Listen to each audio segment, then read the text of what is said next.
Halo, apa kabar semuanya? Ini adalah salah satu handphone yang menggunakan dua IC power. Nanti akan kita jelaskan secara perlahan. Dan pada bagian ini adalah bagian top. Pada bagian mainboard mesin handphone Redmi Note 7. Pada bagian top ini terdapat IC power, CPU, dan MMC serta bagian IC PA. Juga terdapat konektor SIM card.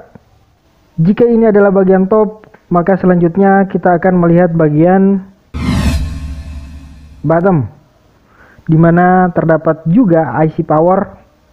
Seperti yang sudah kita katakan bahwa handphone ini menggunakan dua IC power. Di sini juga terdapat komponen jaringan atau sirkuit jaringan. Kita akan membedah bagian handphone ini secara perlahan. Untuk memulai tracking pada bagian jalur handphone ini, kita mulai dari bagian jalur on-off.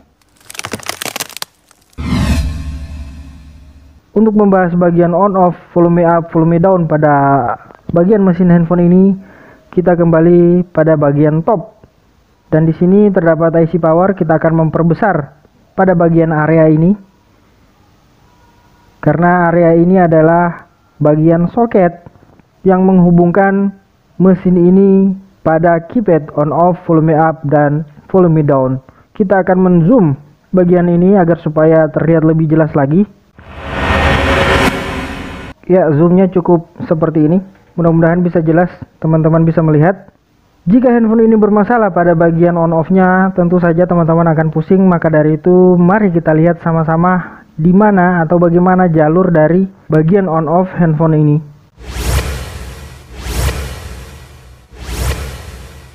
Oke teman-teman, ini adalah bagian jalur yang bisa teman-teman tracking jika volume atau bagian power bermasalah.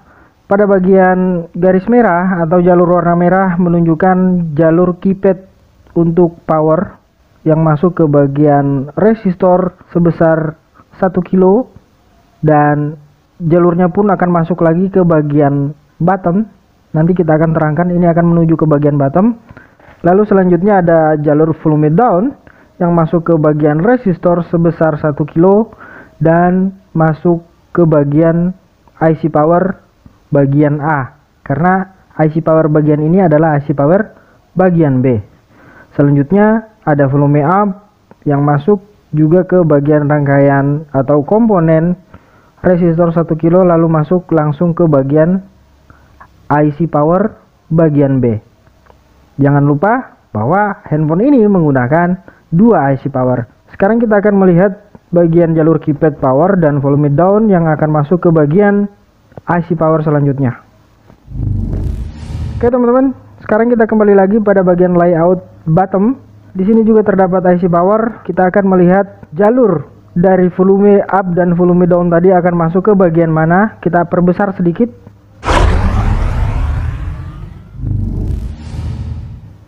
Kita besarkan seperti ini. Lalu bagian on off yang sudah kita tracking di awal tadi, kita selipkan ke bagian ini. Ini adalah jalur yang kita maksud akan masuk ke bagian IC power, ya. IC power bagian A, dan juga ada volume down yang akan masuk ke bagian IC ini. Mari kita lihat jalurnya.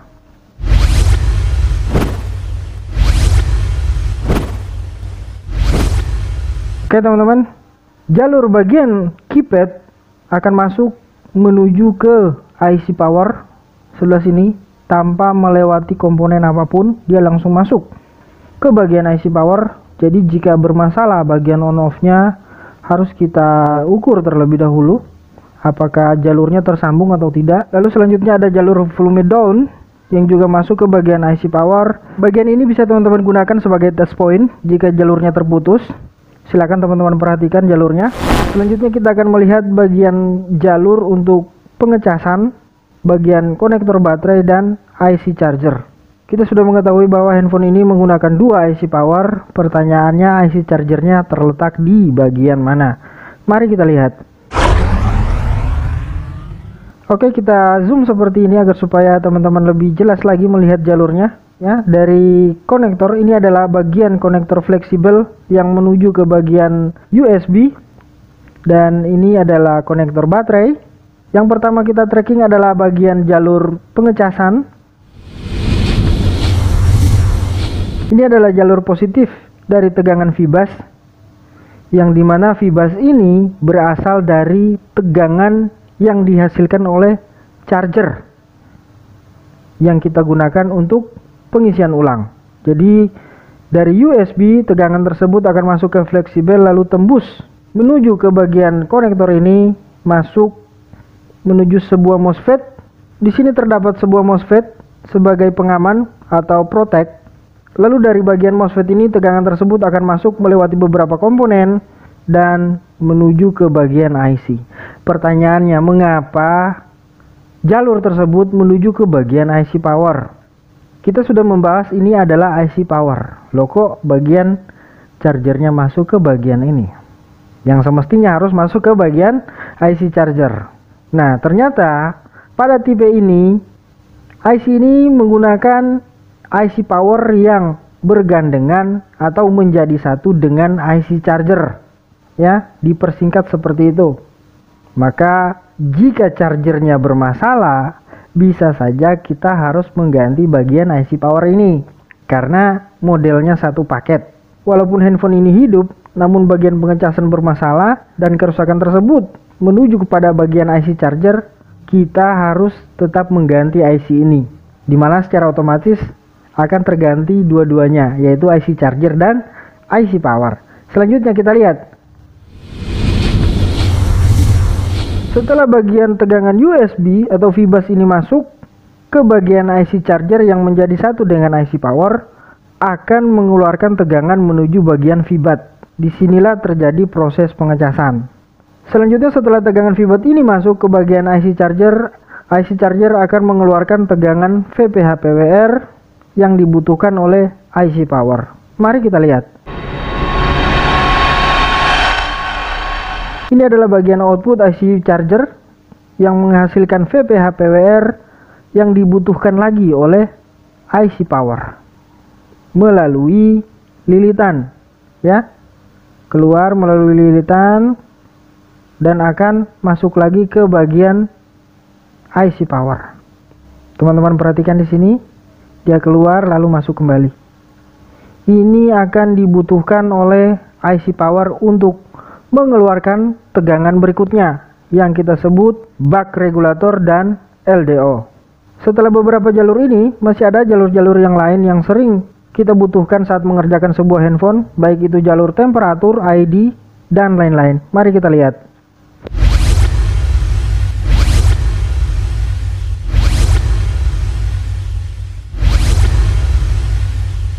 Ya, jalurnya seperti ini. Jika teman-teman membutuhkan, silakan teman-teman perhatikan baik-baik secara seksama. Ingat, saya ingatkan lagi, jika ada bulatan seperti ini menunjukkan bahwa jalur tersebut tersambung pada komponen atau jalur yang lain. Perhatikan ya. Di sini terdapat baterai ID dan baterai temperatur. Dari kesemua jalur ini, ada dua jalur yang biasanya akan masuk ke bagian CPU, yaitu bagian jalur data min dan data plus.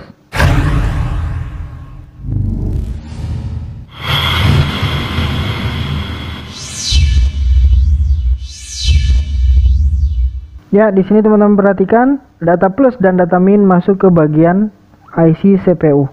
Ini adalah rangkaian yang kita bahas pertama, lalu di bagian bawah terdapat bagian top di mana terdapat IC CPU. Makanya kita susun seperti ini agar supaya lebih jelas lagi teman-teman men-tracking sebuah jalur. Jika jalur ini putus, biasanya saat kita konekkan ke komputer, data pada handphone akan tidak bisa terbaca. Apalagi saat kita melakukan pengaflesan, jika jalur ini putus, itu akan susah. Oke teman-teman, dari jalur fibat, VPH/PWR, dan jalur charger, sekarang kita akan men-tracking bagian regulator, yaitu tegangan yang dihasilkan oleh IC power. Jika sudah membahas tentang regulator, kita akan mengingat sebuah rumus yang sudah kita buat sebelumnya, yaitu tegangan VPH/PWR akan masuk ke bagian IC power dan akan mengeluarkan tegangan buck regulator.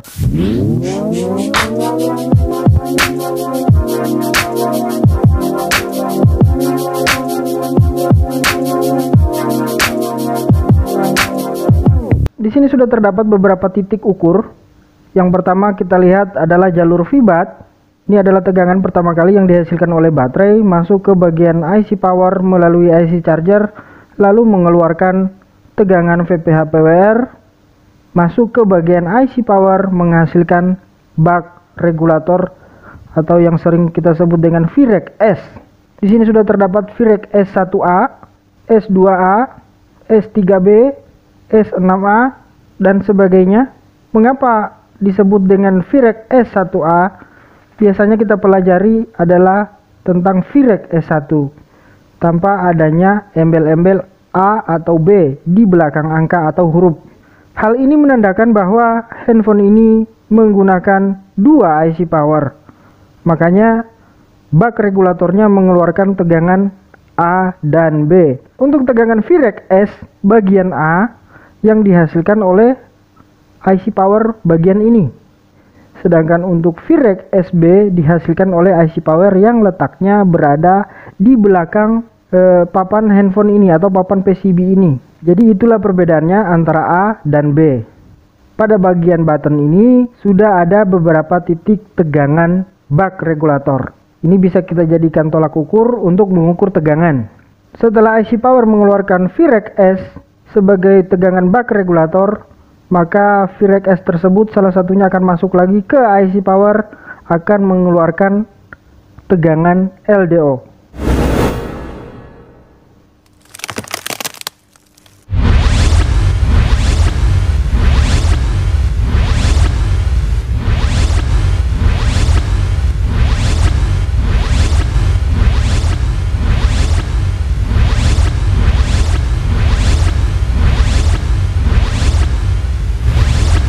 Ya, seperti ini teman-teman.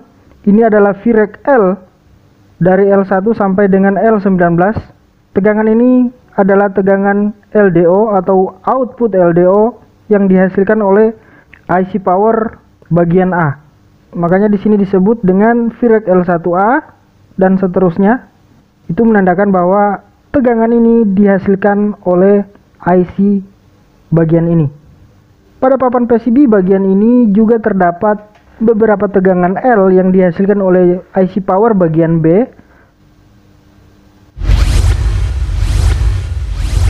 Ya, ini dia teman-teman.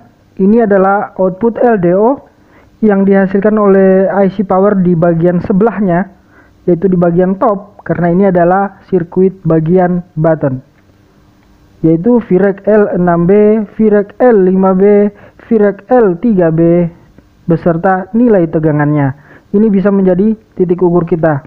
Selanjutnya,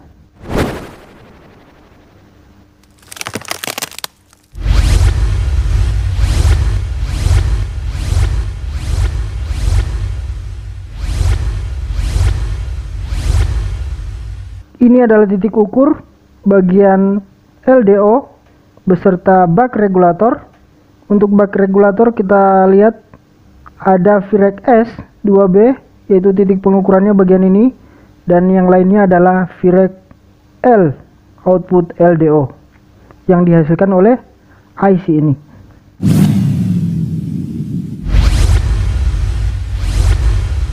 Pada bagian bottom atau tepatnya di dekat IC power bagian A juga terdapat tegangan untuk SIM 1 dan SIM 2. Titik ukurnya adalah bagian ini. Jika teman-teman perlukan bisa mengukur untuk tegangan konektor SIM card, silakan ukur di bagian titik ini. Lalu next, pada bagian ini kita akan men-tracking jalur tegangan yang dibutuhkan oleh IC PA dan komponen-komponen yang lain yang berada pada sirkuit jaringan atau network. Pada layout top, di sini hanya terdapat IC PA yang mendapatkan suplai tegangan dari IC power bagian B sebelah sini ya. Jadi IC-nya terpisah dari rangkaian sirkuit jaringan yang lain, yaitu yang berada di balik dari mesin ini atau pada bagian layout button. Kita akan memperbesar atau menzoom bagian ini agar supaya lebih jelas lagi kita melihat jalurnya.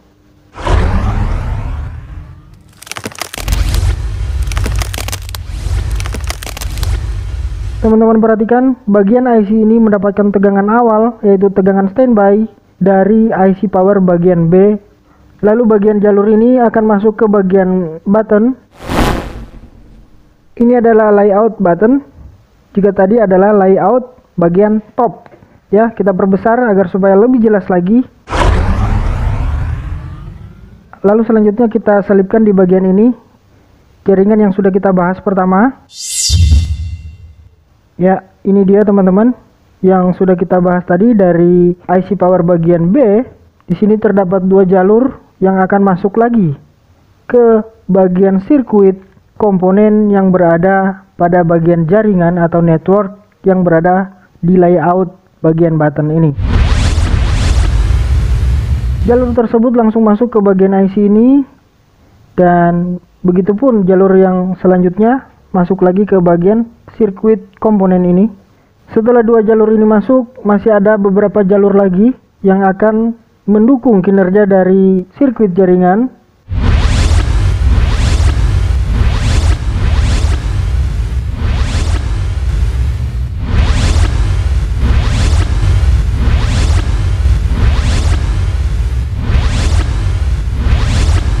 Oke teman-teman, jelimet. Tegangan-tegangan ini dibutuhkan oleh bagian sirkuit jaringan. Jadi teman-teman bisa men-tracking jalurnya secara cermat, perhatikan baik-baik.